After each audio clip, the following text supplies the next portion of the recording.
তীব্র গরমে যখন অবস্থা খারাপ তখনই চলে আসলো শাওমির এই রিচার্জেবল ফ্যান। শাওমি ক্লেম করছে এই ফ্যানটিকে যদি আপনি একবার চার্জ দেন সেটা নাকি 15 ঘন্টা চলবে। তো বুঝতে পারছেন শাওমি যেহেতু বলেছে মোটামুটি কাছাকাছি একটা ব্যাকআপ পাওয়া যাবে।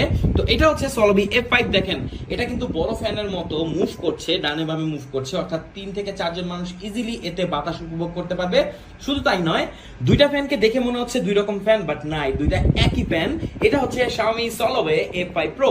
দেখেন এটাকে ছোট করা যায়, এভাবে আবার বড়ও করতে পারবেন। বাতাসের আওয়াজ তো মোটামুটি আপনারা শুনতেই পাচ্ছেন, খুবই অসাধারণ বাতাস দেয়। অনেকে ছোট ফ্যান বলে নেগলেক্ট করে, বাট যাদের বাসায় এটা আছে তো তারাই জানে এটা কতটা জোস ফ্যান।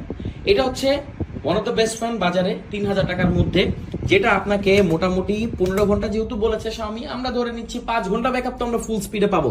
By that's enough. এখন দেখেন এখানে 3টা পাখা আছে, মোটামুটি 6 ইঞ্চি একটা ডায়ামিটার, আর এটা যে কোনো জায়গায় ক্যারি করা যায়, খুবই লাইট ওয়েট আর এটা স্টাইলিশ।